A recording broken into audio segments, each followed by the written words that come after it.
اهو ده العيش اللي لو اكلت منه رغيف في الفطار بنسى اتغدى من كتر ما انا حاسه بالشبع. بدون اي مبالغه من اقوى انواع العيش في الشبع والتخسيس، مكونين 2 وبس، من غير بيض ولا خميره، طري جدا. انا باكل فطير مش عيش يا جماعه. رغيف واحد بس هتاكليه هيظبط لك مستوى سكر الدم، وبالتالي شبع على مدار اليوم وتخسي من غير اي حرمان. جربوا واحكموا انتوا بنفسكم.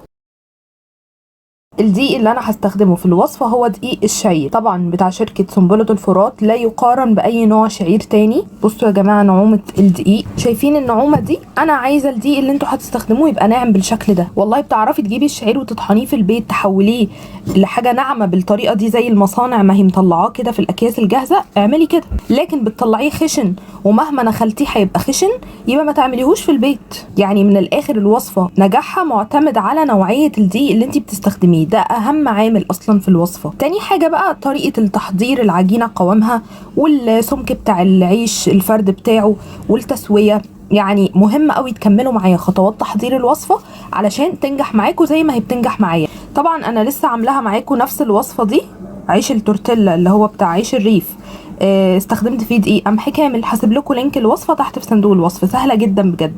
انا هحتاج كوبايتين واستخدمت الكوب المعياري الكبير، هضيف عليهم رشه حلوه كده من الملح. وتاني مكون معايا وهو الزيت، انا هحط معلقتين كبار من زيت الزيتون علشان العيش ما يطلعش ناشف، يعني يبقى طري برضو. والعجنه هيكون بالميه، مفيش ابسط واسهل من كده. اللي عايز يعجن بالزبادي تبقى العجينه معاه مغذيه اكتر ومليانه بروتين، هينفع جدا على فكره، مفيش مشكله. معايا كده الكوب المعياري الكبير، هو اللي انا استخدمته في قياس الدقيق، هنزل بيه كده تدريجي مع التقليب. من اسهل الوصفات اللي ممكن تعملوها ونجاحها مضمون جدا، والله بجد تحفه. اهم حاجه يا جماعه بس التزموا زي ما بقول لكم بالخطوات اللي بتشوفوها معايا في الفيديو. نجاح الوصفه مش بالمقادير بس، نجاح الوصفه بخطوات تحضيرها. مش شطاره ان انت تخطفي المقادير وتروحي تجربيها مع نفسك وتبوظ، لا وترجعي تكتبي لي دي باظت. هضيف حاجه بسيطه كمان من الميه بس كده، مش هضيف تاني. العجينه مش المفروض ان هي تبقى معانا طريه بتلزيق، المفروض عجينه التورتيلا بتبقى عجينه طريه سهله التشكيل، ما بتلزقش. استخدمت كل الكوب المعياري الكبير الا حوالي 3 معالق كبيره مثلا، ماشي. فكل نوع دقيق بقى هيتشرب سوائل مختلفه عن النوع التاني. المهم ان انت توصلي للقوام ده. بصوا عجينه طريه تحفه، عامله زي الملبن اهي في ايدي، لكن في نفس الوقت ما بتلزقش في الايد، ماشي، من غير عجن ولا حاجه خالص. اهو مجرد انا لميت الحاجات في بعضها شكلت معايا عجينه جميله كده. في الطبق كده اغطيه واسيبها تريح لمده ربع ساعه نص ساعه. كل ما سبتي العجينه العيش تريح هو برضو هيريحك في الفرد جدا.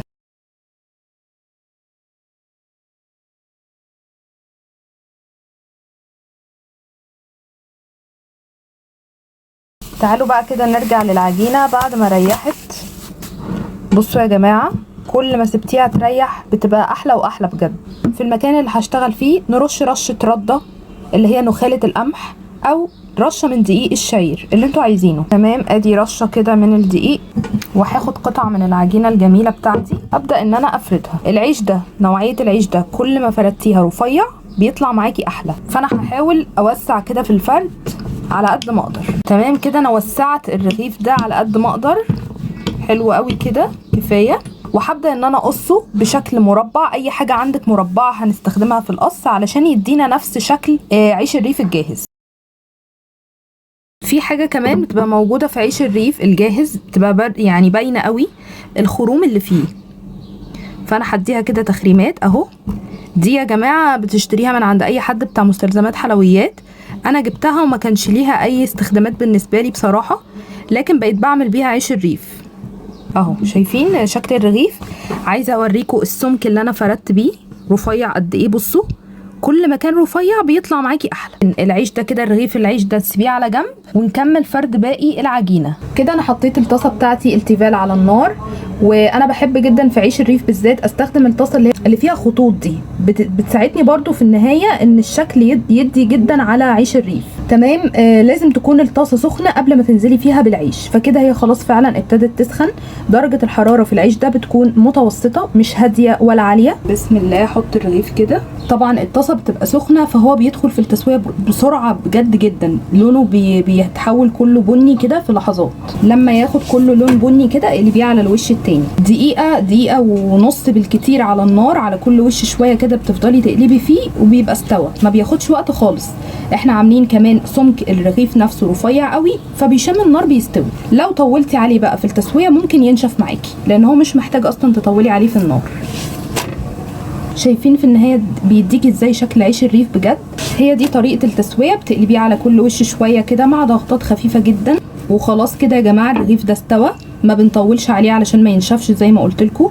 تطلعيه على طول، تحطيه في كيسه وتقفليها او تغطيه بفوطه اللي انت عايزاه. الرغيف التاني اهو بنفس الطريقه والخطوات.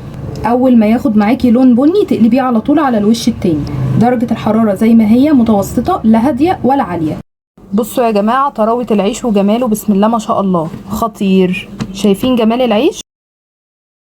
باكل رغيف واحد في الفطار بيظبط لي مستوى سكر الدم، وبالتالي شبع على مدار اليوم. بالنسبه للسعرات الحراريه في الرغيف الواحد، هو طلع معايا 7 رغيفه. ولو عملتي التشكيل بتاعه العيش نفسه المربع اقل من اللي انا عاملاه، هيطلع معاكي كمان ممكن رغيف زياده او 2 على حسب حجم التشكيل بتاعك. برضو الرغيف الواحد بالنسبه لي هيوصل ل 120 سعر حراري، بس سعرات مش عاليه ابدا في رغيف عيش مشبع مليان بالالياف، بيظبط مستوى سكر الدم، هيشبعك ل6 ساعات اذا ما كانش اكتر، جنب بروتين كويس وخضار. واشربي قبليه كمان كوبايتين حلوين كده كبار من الميه. بجد من احلى انواع العيش للتخسيس، لانها بتشبع لفترات طويله، ما بتحسسكيش ان انت عايزه تاكلي وتعكي على مدار اليوم. انصح كل اللي عايز يخس انه يجرب عيش الشعير. جربوا واحكموا برضو انتوا بنفسكم.